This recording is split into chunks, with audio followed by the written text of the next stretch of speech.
बर्तमान मैट्रिक परीक्षार रिजल्ट को नहीं बहुत बड़ा गोटे खबर सामना को आछि जहाँकि माध्यमिक शिक्षा परिषद बोर्ड पक्षर मैट्रिक परीक्षार रिजल्ट केते तारिख में प्रकाश पाइब एने माध्यमिक शिक्षा परिषद बोर्ड पक्षर तारिख मध्य घोषणा कर एथर कहुच्छे व्हाट्सएप माध्यम छात्र छात्री मैंने तांकर रिजल्ट टी चेक करेंगे तेरे केते तारिख में मैट्रिक रिजल्ट प्रकाश पाइब एवं व्हाट्सएप माध्यम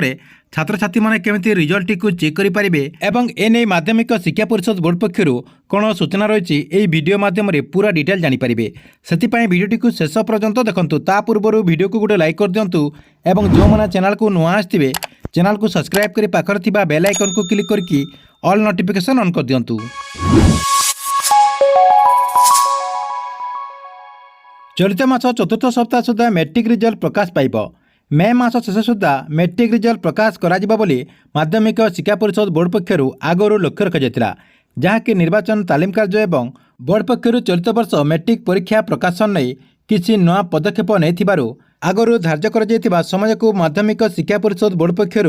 परिवर्तन कर सहित परीक्षाफल प्रकाश पर कृतियुक्त परीक्षार्थी को डिजिटल सर्टिफिकेट प्रदान कर लगी निष्पत्ति बेले एवं व्हाट्सएप माध्यम परीक्षार्थी मैंने निजर रिजल्ट टी जानीपारे जहाँकि माध्यमिक शिक्षा परिषद बोर्ड पक्षर एने प्रस्तुति चली फलाफल प्रकाश होगा मात्रके परीक्षार्थी मैंने निजर हाथ पांतरे रिजल्ट सीट टी पाइपारे जहाँकि व्हाट्सएप माध्यम से निजर रिजल्ट टी चेक करेंगे बोली माध्यमिक शिक्षा परिषद बोर्ड पक्षर एने प्रस्तुति कर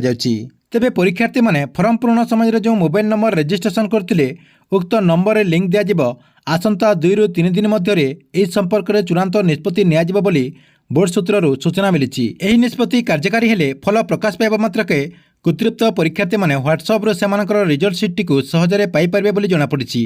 ठीक अच्छे ये आपण मैट्रिक परीक्षा को नहीं बहुत बड़ा गोटे अपडेट आपण वीडियो केमती लगिला कमेंट बॉक्स रे निश्चय गोटे कमेंट करंतु एवं गवर्नमेंट जेकोसी नुआ योजनार अपडेट आप सर्वप्रथम जानवाक चाहूँगे यही चैनल टी रेगुलर देखु।